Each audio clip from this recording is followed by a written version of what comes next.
Сәлем достар, қалдарыңыз қалай? Бүгін өте жұмсақ, өте дәмді шибарсақ дайындаймыз.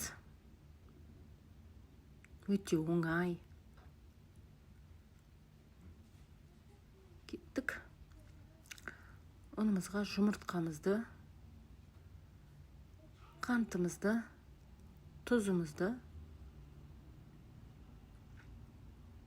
мен миксермен араластырамын. Оны илейін деп шештім. Қаймақ, магазиннің 20% дрожжымызды салып, сүт пен суды жып-жылығып дайындап алып, мінекеңіздер, оны илейміз.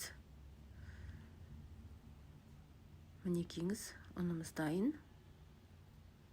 Енді оны жақсылап июін қандырып, жылы жерге көтерілуге қоямыз. Июін көбелеп қандырдым. Мінекеңіздер, енді бетін жауып, 1 сағатқа көтерілуге қоямыз. Мінекеңіздер, ұнымыз көтерілді. Енді шибарсағымызды дайындауға кірісеміз. Өте жұмсақ қамыр шықты. Көрініп тұр міне сіздерге.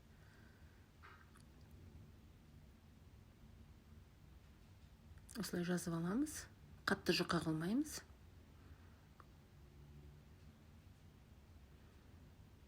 Екеңіздер, енді кесіп шығамыз. Ұзыншақ қылдырып.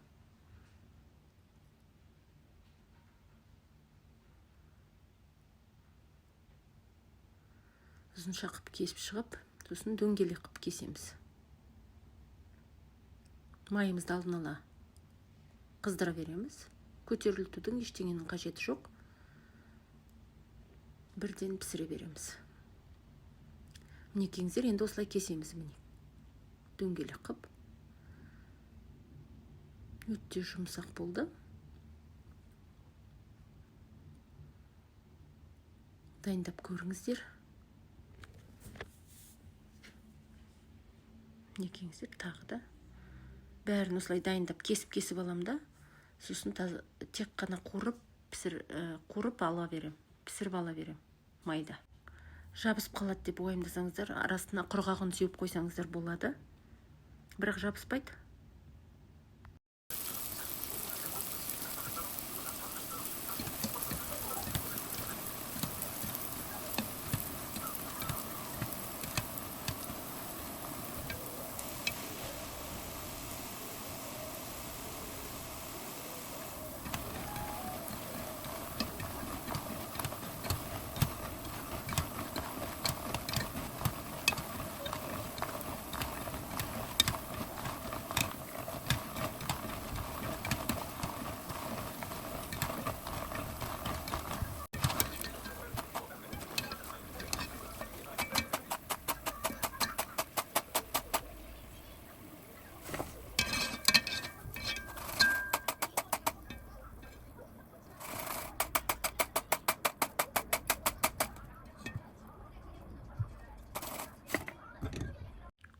Міне осындай шибарсақ дайындап көріңіздер. Өте дәмді, өте жұмсақ.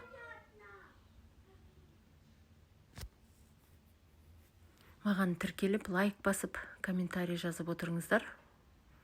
Бір-бірімізді қолдайық. Мінекеңіздер, өте жұмсақ көрініп тұр. Дайындап көріңіздер. Өте оңай меніңше дайындалуы. Келесі кездескенше достар, сау болыңыздар.